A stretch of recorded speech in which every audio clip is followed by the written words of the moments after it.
ఈరోజు వీడియోలో chemistry 2024 AP ECET question papers చూద్దాము. ఓకేనా? Question paper with solutions detail explanation ఉంటుంది, ఎవరు స్కిప్ చేయొద్దండి. Okay, first of all first question చూద్దాము. The total number of m values possible for a sub level with l equal to 3. ఓకేనా? మనం ఈ క్వశ్చన్లో ఏం ఫైండ్ చేయాలి? m వాల్యూస్ కనుక్కోవాలి.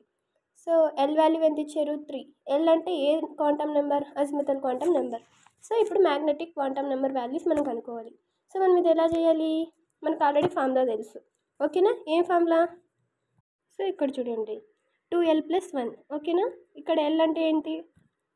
ఇప్పుడు మనకు అక్కడ l ఈక్వల్ టు 3 ఇచ్చారు కదా. సో 2 × 3+1. 2 3 ఎంత? 6. 6 + 1 7. So option 3 is the correct answer. అర్థమైందా? Next, the value of Rydberg constant for hydrogen atom RH in mole inverse is. ఓకేనా? ఈ క్వశ్చన్ చూడండి, రైడ్బర్గ్ కాన్స్టెంట్ అడుగుతున్నారు. ఏ ఆటమ్కి? హైడ్రోజన్ ఆటమ్కి. మామూలుగా మనకి కొన్ని కాన్స్టెంట్స్ ఉంటాయి. ఇప్పుడు అవగాడ్రో నెంబర్ కెమిస్ట్రీలో ఎలా ఉంది అంటే 6.023 × 10⁻23 కదా. అలా రైడ్బర్గ్ కాన్స్టెంట్ కూడా ఒక కాన్స్టెంట్ నెంబర్ ఉంది. ఆ నెంబర్ ఏంటి అంటే 1.09 × 10⁻7 అనమాట. అసలు ఇది ఎందుకు యూస్ చేస్తారు అంటే, ఇప్పుడు హైడ్రోజన్ కానీ లిథియం కానీ కొన్ని ఆటమ్స్ ఉన్నాయి కదా, ఆ ఆటమ్స్ యొక్క వేవ్ లెంత్ కనుక్కోవడానికి యూస్ చేస్తారు. సో ఎందుకు యూస్ చేస్తారు ఇది అంటే, wavelength of the spectral lines of hydrogen కానీ లిథియం కానీ కనుక్కోవడానికి ఈ రైడ్బర్గ్ కాన్స్టెంట్ అనేది యూస్ చేస్తారు. సో ఇది క్లియరా? Then we will go to next question. So ఏంటి? In which of the following the orbitals are correctly arranged in the order of increasing energy. So మనము ఎలక్ట్రాన్ కాన్ఫిగరేషన్ అనేది ఏ విధంగా రాస్తాము? సో మాయిలర్ చార్ట్ అనేది ఒకటి ఉంటుంది, అవునా? డిఫరెంట్ ఎలక్ట్రానిక్ రూల్స్ కూడా ఉన్నాయి. ఫస్ట్ మనం మామూలుగా రాసేది ఏంటి? Mollier chart 1s 2s 2p ఇవి మనం ఇలా రాస్తాం కదా. సో వాటి ప్రకారం మీకు ఒక ఈజీ టిప్ చెప్తాను ఎలా గుర్తుపెట్టుకోవాలి అనేసి. ఇక్కడ చూడండి, ఏదైనా సరే మనం elements రాయాలనుకుంటే first 1s 2s 2p 3s 3p 4s 3d 4p 5s 3d. మనకి 20 వరకు కూడా మోస్ట్లీ ఇదంతా అవసరం లే, 4s వరకు చూసుకున్నా సరిపోతుంది. సో ఇలా ఉంది కదా. వాళ్ళు ఏమడిగారు? ఇంక్రీజింగ్ ఎనర్జీ అన్నారు.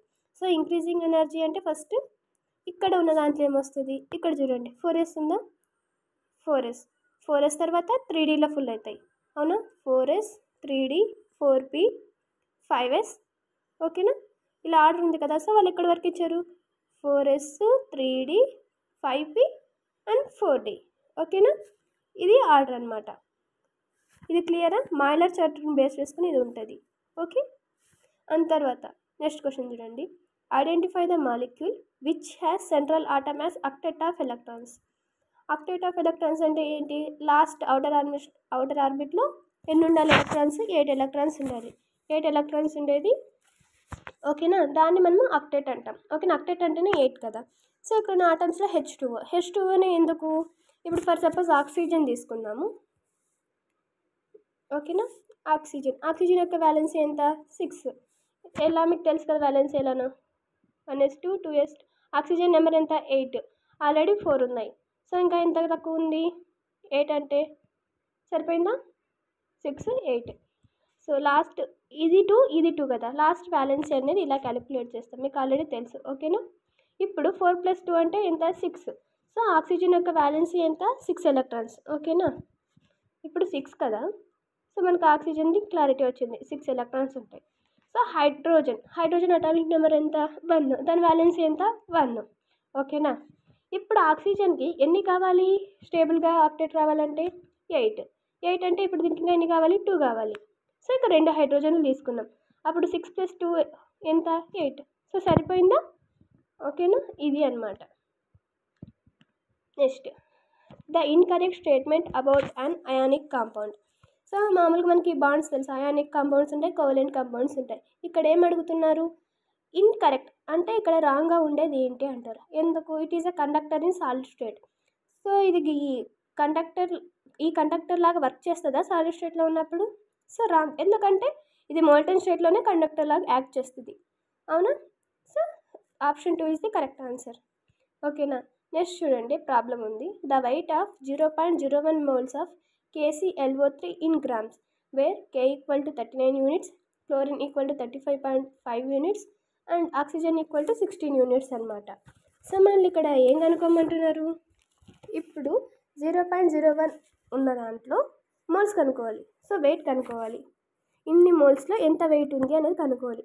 ఫస్ట్ మనకు ఏం తెలియాలి, దాని యొక్క అటామిక్ వెయిట్ తెలియాలా. సో మనకు అటామిక్ వెయిట్ తెలుసుకోవడానికి కూడా అక్కడ వాల్యూస్ ఇచ్చారు. సో ఒకసారి క్యాలిక్యులేట్ చేద్దాం మనకి ఎంత వస్తుందో. ఓకేనా, ఇప్పుడు చూడండి అక్కడ ఫస్ట్ పొటాషియం ఎంత ఉంది, 39, ఒకటే ఉంది. క్లోరిన్ ఎంత, 35.5, అవునా, 35.5. నెక్స్ట్ ఏముంది, ఆక్సిజన్లు 3, అంటే ఒకటేమో 16 యూనిట్స్, 3 ఉంటే ఎంత ఉంటుంది, 48. సో ప్లస్ 48, ఈ 3 టోటల్ చేస్తే మనకు ఎంత వస్తుంది, 122.5. ఓకే, 122.5. ఇప్పుడు మనకి దీని విషయంలో క్లారిటీ వచ్చింది. ఇప్పుడు మనం ఏం కనుక్కోవాలి, క్యాలిక్యులేట్ ది వెయిట్ కనుక్కోవాలి. వెయిట్ కనుక్కోవాలంటే ఫార్ములా ఏంటి, number of moles into molecular weight. So ఎన్ని మోల్స్ ఇచ్చారు, వెయిట్, సో 0.01 ఇంటూ 122.5. సో చేస్తే మనకి ఎంత వచ్చింది, 1.225 grams. So option 1 is the correct answer. క్లియరా. Next we will go to next question. ఇక్కడ చూడండి, 100 milliliters of 0.1 molar HCl is mixed with 100 ml of 0.1 molar H2SO4 and the solution is diluted to 1.0 liters. Molarity of the final solution. So ఇప్పుడు మనం ఏం కనుక్కోమంటున్నారు, final solution యొక్క molarity కనుక్కోమంటున్నారు. దీనికి మనకి formula ఏంటి, first formula చూద్దాం. ఫార్ములా చూసిన తర్వాత ఇనిషియల్ వాల్యూ ఏంటి, ఫైనల్ వాల్యూ ఏంటి అని డిస్కస్ చేద్దాం. ఓకేనా, ఇది చాలా సింపుల్గా ఉంటుంది ప్రాబ్లం. ఓకేనా, బట్ మీరు M1 ఏది, V1 ఏది, M2 ఏది, V2 ఏది క్లారిటీ చూసుకోండి. ఓకే, ఇక్కడ చూడండి ఫార్ములా ఏది, M1 V1 equal to M2 V2, ఇది ఫార్ములా. సో ఫస్ట్ చూడండి మనకు M1 ఎంత ఇచ్చారు, 0.1 మోలార్, ఎందుకంటే ఇది HCl యొక్క ఇనిషియల్ మొలారిటీ. అర్థమైందా, స్టార్టింగ్లోనే మెన్షన్ చేశారు చూడండి, 100 milliliter of 0.1 molar of HCl. Okay, so అది M1. నెక్స్ట్ V1 ఏంటి, స్టార్టింగ్లో 100 ml ఉంది. ఓకేనా, సో 100 ml ప్లస్ 100 ml ఎంత, ఎందుకంటే ఇక్కడ 100 milliliter HCl ఒకటి, తర్వాత 100 ml of H2SO4. So volume ఎంత, 100 ప్లస్ 100 200. దాన్ని మనం లీటర్లో కన్వర్ట్ చేసుకుంటే 0.2 liters. ఓకేనా, ఇది టోటల్ ఇనిషియల్ వాల్యూ. సో ఇప్పుడు మనం V2 చూద్దాం. V2 ఎంత డైల్యూట్ అయిందన్నారు, 1.0 liters. ఇప్పుడు ఆఫ్టర్ డైల్యూషన్ తర్వాత V2 వాల్యూ ఎంత, 1.0 liters. సో ఇప్పుడు మనం M2 కనుక్కోవాలి. ఓకేనా, ఇప్పుడు అంతా క్లియర్ వచ్చిందా. M1 వచ్చేసి 0.1 మోలార్, V1 వచ్చేసి 200 ml, V2 equal to 1.0 liters and M2 కనుక్కోవాలి. సో ఫార్ములా రాసి సబ్స్టిట్యూట్ చేద్దాం. సో మనకి ఫార్ములా ఏంటి, M1 అంటే ఎంత అని చెప్పాను, 0.1. ఓకే, ఇది 0 అండి. ఓకేనా, 0.1. తర్వాత V1 అంటే ఎంత, మనం 200 దాన్ని కన్వర్ట్ చేసి ఎంత వచ్చింది, 0.2 వచ్చింది. ఓకేనా, ఈక్వల్ టు, ఇక్కడ నాకు ప్లేస్ లేదని కింద రాస్తున్నా, M2 into V1, M2 into 1. Okay, M2 into 1 అన్న తర్వాత ఇప్పుడు మనం ఏం చేయాలి, M2 కావాలి. సో M2 ఎంత వస్తుంది, రండి ఫార్ములాలో సబ్స్టిట్యూట్ చేశాను. Just 0.1 into 0.2 equal to M2 into 1. So 0.02 equal to M2 కదా. M2 అనేది ఇటు సైడ్ వస్తే ఎంత అయింది వాల్యూ, 0.02. ఓకేనా, సో అది ఆప్షన్ ఎక్కడుంది, 0.02 అనే సెకండ్ ఆప్షన్, ఇక్కడ ఆప్షన్ రాంగ్ ఇచ్చారు. ఓకేనా, మీరు కావాలంటే ఒకసారి చెక్ చేసుకోండి. ఓకే, ఇప్పుడు చూద్దాం. The normality of 5.3% of weight by volume solution of Na2CO3. ఇక్కడ Na2CO3 వెయిట్ బై వాల్యూమ్ ఇచ్చారు. సో మనకి ఆల్రెడీ తెలుసు సోడియం కార్బోనేట్ యొక్క వెయిట్ ఏంటి, 105. ఓకేనా, సో మీకు ఎక్కడ డౌట్ ఉంటే ఇక్కడ ఉంది కదా, క్యాలిక్యులేట్ కూడా చేసుకోండి, వెయిట్స్ కూడా వాళ్ళే ఇచ్చారు. సో మనల్ని మొలారిటీ కనుక్కోమంటున్నారు. మొలారిటీకి ఫార్ములా ఏమి, mass of solute by molar mass into volume. So మనకు సింపుల్గా అయిపోతుంది. ఒకసారి చూడండి, రాస్తాను. ఓకేనా, ఇక్కడ చూడండి ఫార్ములా ఏంటి, మొలారిటీకి mass of solute by molar mass into volume కదా. సో మనకి మాస్ ఆఫ్ సొల్యూట్ ఎంత ఇచ్చారు, 5.3 ఇచ్చారు. సో మనకి మోలార్ మాస్ తెలుసు, 105. ఓకేనా, సో ఇప్పుడు మనము ఈ రెండు డివైడెడ్ బై చేస్తే ఎంత వస్తుంది, మనకు 0.505 మోల్స్ వస్తుంది. ఎందుకంటే మోల్స్ కనుక్కుంటేనే కదా మనం అక్కడ వాళ్ళ రిలేషన్ నార్మాలిటీలో అడిగారు.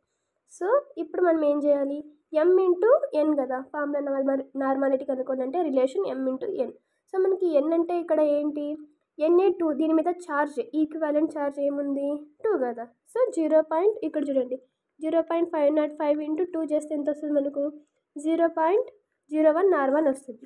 సో దీనికి ఆప్షన్ ఏంటి, 4th ఆప్షన్. క్లియరా. ఓకేనా, next we will go to next question. Identify the substance which can act only as Lewis acid. So మనం ఆల్రెడీ డిస్కస్ చేసుకున్నాం లూయిస్ యాసిడ్ అంటే ఏంటి, లూయిస్ బేస్ అంటే ఏంటి. సో ఇక్కడున్న సబ్స్టెన్స్లో లూయిస్ యాసిడ్ ఏంటి, AlCl3. ఓకేనా. నెక్స్ట్ ఇంకో క్వశ్చన్ చూద్దాము.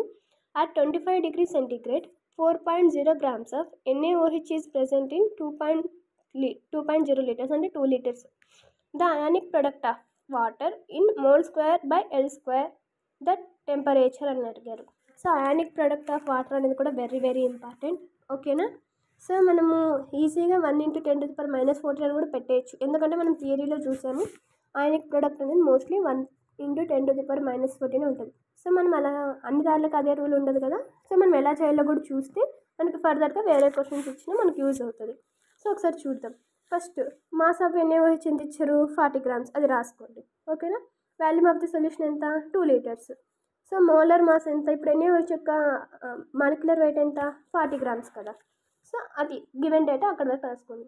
ఇప్పుడు మనం దేని OH అంటే మనము కాన్సన్ట్రేషన్ కనుక్కోవాలా.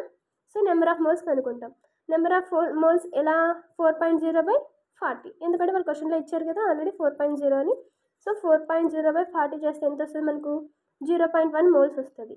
కాన్సన్ట్రేషన్ కనుక్కోవాలంటే 0.1/2. ఓకే, చేస్తే ఎంత వస్తుంది మనకు, 0.5 మొలారిటీ వచ్చింది. ఓకేనా. సో మనకి అయానిక్ ప్రోడక్ట్ యొక్క ఫార్ములా ఏమి, KW = H+OH-. మనకు తెలుసు ఆ 25 degrees centigrade దగ్గర ఎక్కడైనా సరే అయానిక్ ప్రొడక్ట్ ఆఫ్ వాటర్ అనేది 1.0 × 10⁻⁻14 ఉంటుంది. ఓకేనా. నేను స్టార్టింగ్లోనే చెప్పేసాను, బట్ ఒకవేళ వేరే నెంబర్స్ ఇస్తే మీరు ఈ విధంగా చేయాలి. ఓకేనా, అర్థమైందా. ఒకసారి అయానిక్ ప్రొడక్ట్ ఫార్ములా రాస్తాను, గుర్తుపెట్టుకోండి. సో KW = అది H+. ఓకేనా, H+OH- అనేది ఫార్ములా. సో మనకి ఎప్పుడైనా సరే 25 degrees దగ్గర స్టాండర్డ్గా ఉంటుంది 1.0 × 10⁻⁻14 మోల్ స్క్వేర్ బై L × -2. ఓకేనా. వాళ్ళే యూనిట్స్ అడగలేదు కాబట్టి 1.0 × 10⁻⁻14 వరకు జాగ్రత్తగా గుర్తుపెట్టుకోండి. Okay. Next, which of the following is not strong electrolyte. ఇక్కడున్న దాంట్లో స్ట్రాంగ్ ఎలక్ట్రోలైట్ కానిది ఏంటి, మనకి ఆల్రెడీ తెలుసు. ఎలక్ట్రోలైట్ అని ఏమంటాము, ఎలక్ట్రోలైట్ అంటే ఏంటి, నాన్ ఎలక్ట్రోలైట్ అంటే ఏంటి. ఓకేనా. సో ఇక్కడున్న దాంట్లో స్ట్రాంగ్ ఎలక్ట్రోలైట్ కానిది ఏంటి, NH4OH. ఓకేనా. మీకు ఆల్రెడీ తెలుసు అనుకుంటున్నా ఎలక్ట్రోలైట్ అంటే ఏంటి, నాన్ ఎలక్ట్రోలైట్ అంటే ఏంటి అని. సో అందుకని నేను ఏం ఎక్స్ప్లెయిన్ చేయట్లేదు. నెక్స్ట్ చూడండి, how many grams of copper is deposited on cathode when 0.5 amperes of current is passed through 100 ml of 0.1 molar of copper sulphate solution. So ఇక్కడ వాళ్ళే క్లూ ఇచ్చారనమాట. కాపర్ సల్ఫేట్ యొక్క సొల్యూషన్ 63.5 units. సో ఇది ఎలా చేయాలో చూద్దాం. ఓకేనా. ఫస్ట్ మనము ఏదైనా సరే ఒక సబ్స్టాన్స్ మాస్ డిపాజిటెడ్ అయ్యింది అని ఏ ఫార్ములా బేస్ చేసుకొని తెలుసుకుంటాము అంటే, మనకు ఆల్రెడీ ప్యారడైస్ లాస్ట్లో చూసాను. ఒకసారి ఫార్ములా రాస్తాను, సో మీరే సబ్స్టిట్యూట్ చేయండి. ఓకేనా. ఇక్కడ చూడండి, mass of substance deposited equivalent weight into charge passed in farads by 1. ఓకేనా. ఇక్కడ మనకు ఛార్జ్ ఎంత ఇచ్చారు, 0.5. ఓకేనా. మాలిక్యులర్ వెయిట్ ఆఫ్ కాపర్ ఎంత, 63.5. మనకి కాపర్ యొక్క వ్యాలెన్సీ తెలుసు ఏంటి, 63.2. సో మనము వ్యాలెన్సీ కనుక్కోవాలంటే ఏం చేస్తాము, 63.5/2 చేస్తే ఎంత వస్తుంది, 31.75. ఎందుకంటే అక్కడ ఈక్వలెంట్ వెయిట్ కదా ఫార్ములాలో ఉండేది. సో 31.75. ఓకేనా. ఇప్పుడు మాస్ ఆఫ్ కాపర్ ఎంత డిపాజిట్ అయ్యింది అని ఎలా చూస్తాము అంటే, ఒకసారి ఫార్ములా రాసి సబ్స్టిట్యూట్ చేస్తాను, చూడండి జాగ్రత్త. ఎలా చేస్తానని చెప్తాను. ఇక్కడ 63.5 అని వాళ్ళు క్వశ్చన్లో మెన్షన్ చేశారు కదా. మనం ఈక్వలెంట్ కనుక్కోవాలంటే ఏం చేయాలి, దాని యొక్క వ్యాలెన్సీతో డివైడ్ చేయాలి. సో 63. ఇప్పుడు కాపర్ యొక్క వ్యాలెన్సీ 2 కదా. సో 63.5/2 చేస్తే నాకు ఎంత వచ్చింది, 31.75 వచ్చింది. ఇందాక ఫార్ములా రాసా ఏమని, equivalent weight into charge by 1 అని. సో ఈక్వలెంట్ వెయిట్ ఎంత, 31.75 ఇక్కడ రాసుకున్నాం. సో ఇంటూ 0.5, ఎందుకంటే వాళ్ళు క్వశ్చన్లో మెన్షన్ చేశారు ఛార్జ్ ఎంత పాస్ అయ్యింది అని. 0.5/1 చేస్తే ఎంత వస్తుంది, 15.875 grams వచ్చింది. సో ఇక్కడ ఆప్షన్లో ఎక్కడుంది అది, ఆప్షన్ 3 కదా. So option 3 is the correct answer. ఓకేనా. ఇంతవరకు చాలు, వీడియో ఇటుకే చాలా లాంగ్ అయింది. సో రిమైనింగ్ క్వశ్చన్స్ అనేవి నెక్స్ట్ వీడియోలో ఎక్స్ప్లెయిన్ చేస్తాను. ఓకేనా. ఇంకా మీకు ఇప్పుడు ఎక్స్ప్లెయిన్ చేసిన దాంట్లో ఏమైనా డౌట్ ఉన్నా, ఎక్కడైనా అర్థం కాకపోయినా కామెంట్ చేయండి, నేను చెప్తాను క్లియర్గా. ఓకేనా. ఇది ఇవాల్టి వీడియో. Thanks for watching.